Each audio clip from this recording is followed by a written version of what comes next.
अस्सलाम वालेकुम रहमतुल्लाहि व बरकातहू। ये एक मैसेज दोस्त का है कि सर जी एक नंबर है वाइपर 50, मुझे इसका इक्विवेलेंट नहीं मिल रहा। अच्छा, दूसरा कमेंट इन्हीं भाई साहब का आया है। तो उन्होंने लिखा है कि सर जी एक मैकेनिक को मैंने मशीन बनाने के लिए दिया था, तो उसमें दो कंपोनेंट नहीं मिल रहा, ऐसा दुकान वाला का बोलना है। वाइपर 50 और 9013 ट्रांजिस्टर है। ट्रांजिस्टर के लिए तो आप alltransistor.com पे जाएं और वहाँ पे 9013 लिख दें। अच्छा, एक और चीज़ जो है, 9013 सिर्फ 9013 नहीं होता, उसके साथ कोई ABCDEF कुछ भी होगा। तो अभी देखें 9013 में एक लंबी लाइन आ जाती है।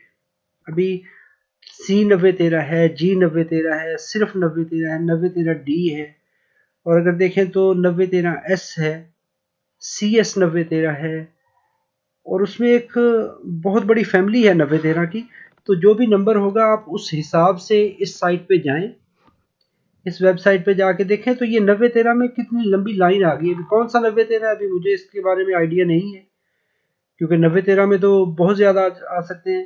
फॉर एग्जांपल मैं मिसाल के तौर पे कहता हूँ, अगर 9013 है तो इसको पकड़ लें, तो यहाँ पर ये आपको बता देगा कि ये 9013 2SC 9013 40 वोल्ट का है और 0.5 एम्पियर का है। मैं मिसाल के तौर पे दे रहा हूँ। और यहाँ पे ये जो नज़र आ रहा है इक्विवेलेंट सब, इस पे चले जाएं। इस पे जाएंगे तो यहाँ पर आपके ये पैरामीटर आ जाते हैं। इसके देखें तो इसमें 2N3705 है, 5551 है, 2SC 1318 है, 1509 है, 1852 है। ये एक लंबी फैमिली आ गई, लंबी लिस्ट आ गई। आप इस तरीके से किसी भी ट्रांजिस्टर का इक्विवेलेंट आसानी से उसका खोज लगा सकते हैं। अगर नहीं मिलता तो आप यहाँ से उसकी करंट बढ़ा दें, यानी अगर आपको 0.5 में नहीं मिल रहा तो 1 एम्पियर में ढूंढ लें, तो आपको एक और उससे लंबी लिस्ट आ जाएगी। अगर आपको 40 वोल्ट में नहीं मिलता तो आप 50 वोल्ट में देख लें, 45 में देख लें। होगा आपका NPN, उसका पैकेज स्टाइल सारा सेम रहेगा TO92 में। तो इस तरह से आप कोई भी ट्रांजिस्टर लगा सकते हैं। बाकी जो कुछ भी है, तो इसमें अगर देखें तो अभी CD9013 है, तो होगा ये भी ट्रांजिस्टर ही। तो डेफिनेटली इसमें अभी अभी देखें तो ये भी 40 वोल्ट है, 0.5 एम्पियर है। अगर मे भी इसमें एक और ऐसा ट्रांजिस्टर आ जाएगा, तो अगर CS9013 आ जाता है उसको देख लेते हैं। FCS9013 है, तो इसका जो नंबर है ये देखें तो अभी अगर उसमें CS9013 है तो वो 25 वोल्ट का है। अगर आप 2SC9013 है वो 40 वोल्ट का है, और ये देखें तो ये 25 वोल्ट का है। तो 9013 के साथ ये जो पहले नंबर हैं इनको खास तौर पे देखा कीजिए। इक्विवेलेंट ढूंढने में ये चीज़ें भी देखें तो अभी आपके पास FCS9013 है, तो ये ट्रांजिस्टर आपका उस जगह पे काम नहीं करेगा। तो एक तो चीज़ ये हो गई। अभी दूसरी चीज़ पे बहस करते हैं हम, कि उन्होंने कहा है कि वाइपर 50। अभी वाइपर 50 की डाटा शीट देख लें तो ये है क्या, 1.5 एम्पियर का है और 700 वोल्ट का ऑफलाइन स्विचर है। ये वाइपर 50A है, E है। इसमें मुख्तलिफ किस्म के पैकेज आते हैं। तो ये इस तरह से ये IC है, और ये है adjustable switching frequency up to 200 kilohertz, 200 kilohertz तक आप इसको एडजस्ट कर सकते हैं। और ये करंट मोड कंट्रोलर है। अभी ये दो चीज़ें आपके पास आ गई कि आप इसकी फ्रीक्वेंसी एडजस्ट कर सकते हो। अगर आपको इसका इक्विवेलेंट नहीं मिल रहा तो क्या करेंगे। एक तो ये है कि आप इसको ऑनलाइन परचेज कर सकते हैं अमेज़ॉन से या मुख्तलिफ DigiKey से, मुख्तलिफ ऑनलाइन वेंडर से। अगर आप उसको नहीं अरेंज कर सकते, ऑनलाइन नहीं कर सकते, तो फिर आप क्या करिए, ये सादा सी IC है, अगर आपने उसका अल्टरनेट ढूंढना है, क्योंकि जब स्विचिंग फ्रीक्वेंसी आती है तो वहाँ पे आपको मैग्नेटिक डिज़ाइन का बहुत सा ख्याल रखना पड़ता है। ये इसकी डायग्राम है। यहाँ पे ड्रेन है, और ये है इसकी ऑसिलेटर पिन है, VDD है, यहाँ पर कंपनसेशन पिन है, ये सोर्स है। बहुत छोटी सी IC है, बहुत थोड़े से इसके इन आउट है। तो ये 700 वोल्ट तक आप इसको यूज़ करते हैं, और 1.5 एम्पेयर मैक्सिमम करंट है, और इसको इंटरनली आप लिमिट करते हैं। अभी अगर आपने उसके स्विचर को, उसके ड्राइवर को, जो भी आपके ट्रांसफार्मर में जो हाई फ्रिक्वेंसी ट्रांसफार्मर का ड्राइवर है, उस ड्राइवर में आपको कुछ चीज़ें देखनी होती हैं। वो क्या है कि सबसे बड़ा जो हमारा पैरामीटर है वो है स्विचिंग फ्रीक्वेंसी। क्योंकि ये आईसी फिक्स फ्रीक्वेंसी नहीं है, इसकी फ्रीक्वेंसी एडजस्टेबल है। तो यहाँ पर एक चीज़ आती है ऑसिलेटर फ्रीक्वेंसी। अगर आप 8.2K का रजिस्टर लगा होगा और 2.4 नैनो का कैपेसिटर लगा होगा तो ये आईसी 100 किलोहर्ट्ज स्विच करवाएगी। अभी इस चीज़ को आप कहाँ से देखेंगे? और VDD इसके इस वक्त सप्लाई वोल्टेज 9 से 15 वोल्ट के दरमियान रखेंगे। अभी इसकी डिज़ाइन देख लें। डिज़ाइन में ये बहुत सादा सा है। यहाँ पर इसका RCD नंबर है और ये भी इसका बल्क कैपेसिटर है। तो इसने देनी है ड्राइव। बिल्ट इन इसका मॉसफेट है। मॉसफेट का सोर्स ग्राउंड है और ड्रेन इसका कनेक्टेड है ट्रांसफार्मर के साथ। यहाँ पर इसका कंपनसेशन आ जाती है। यहाँ पर इसको फीडबैक किसी भी ऑप्टोकपलर से आप नहीं दे रहे। ये है ऑफलाइन पावर सप्लाई। इसके साथ ये जो दो कंपोनेंट आते हैं R2 और C5, ये इसके दो कंपोनेंट मिलकर ऑसिलेटर को एडजस्ट करवाते हैं। यहाँ से 9 से 15 वोल्ट जो आप अप्लाई कर रहे हैं, यहाँ से जो एक्सिलरी वाइंडिंग है ये वाली, तो इसको आप मॉनिटर करेंगे कि कितने वोल्टेज आ रहे हैं, कितनी इनपुट है, फुल लोड पे कितने वोल्ट हैं और विदाउट लोड कितने हैं। अगर आपने इसको रिप्लेस करना है, ये मैं उस सूरत में बता रहा हूँ। कैसे कैलकुलेट करेंगे? आपको R2 और C5 जो ऑसिलेटर पिन पे जो दो कंपोनेंट लगे हैं, इनको पकड़िए, इनकी वैल्यू देख लीजिए। अगर ऑप्टोकपलर मोड में है तो ऑप्टोकपलर ऐसे लगा हुआ होगा कंपनसेशन पिन पे। यहाँ पे देखें तो C6 R3 और C11 ये लगे हुए हैं। यहाँ पर C6 R3 C11 लगे हुए हैं, लेकिन साथ में ऑप्टोकपलर यहाँ पे कनेक्ट हो जाता है। ये है इसकी offline power supply with optocoupler feedback. इसमें फीडबैक नहीं है और इस डिज़ाइन में फीडबैक है, लेकिन R2 C2 की वैल्यू सेम रहेगी। इसमें आप इनको चेक कर लीजिए कि वैल्यू क्या है।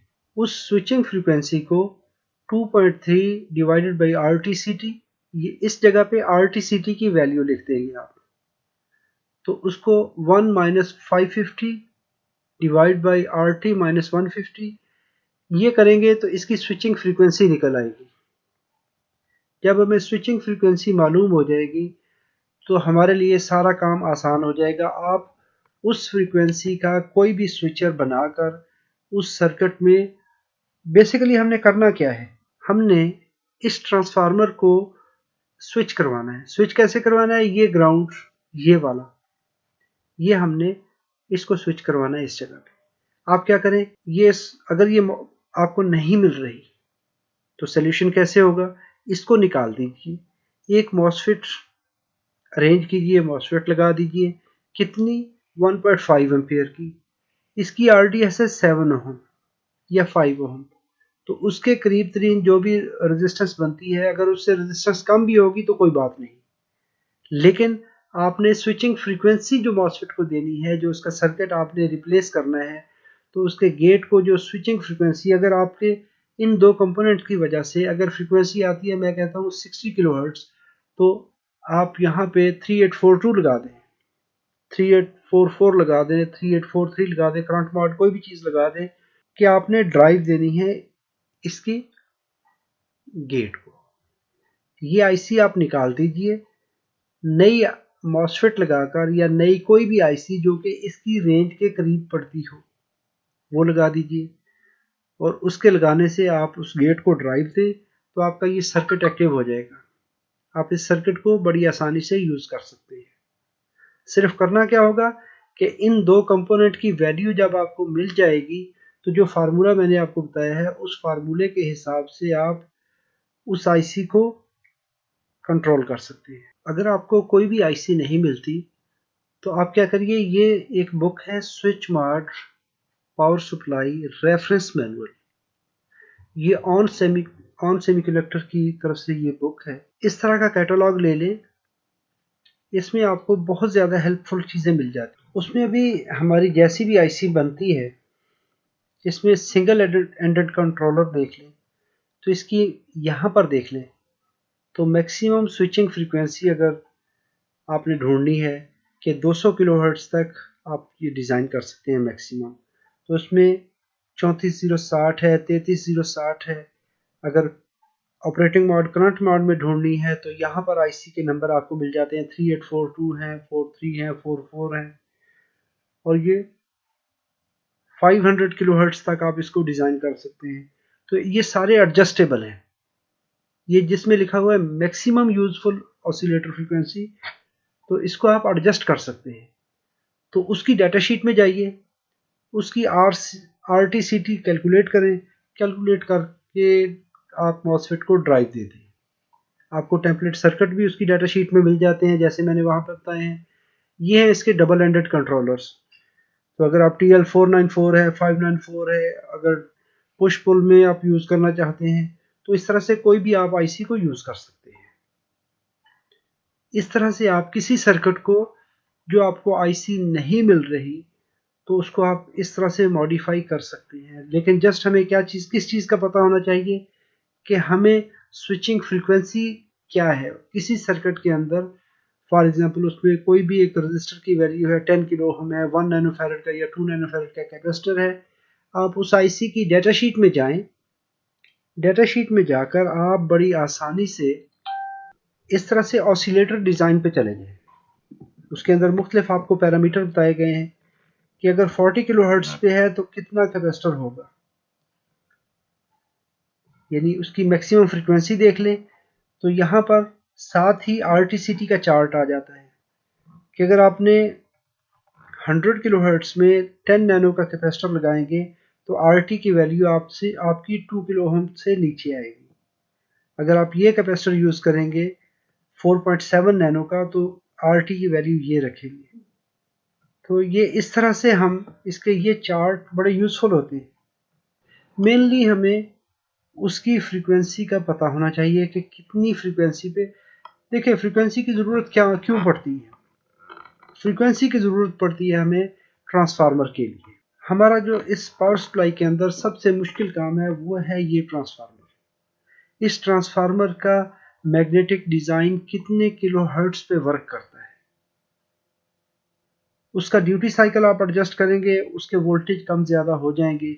लेकिन अगर आपने फ्रीक्वेंसी सही एडजस्ट नहीं की तो क्या होगा, ये कोर या तो सैचुरेट होगी या प्रॉपर आउटपुट नहीं मिलेगी।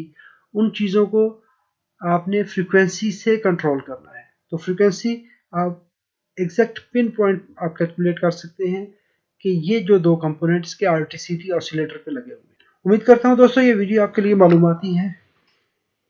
अगर कोई सवाल हो तो कमेंट बॉक्स में लिखिए।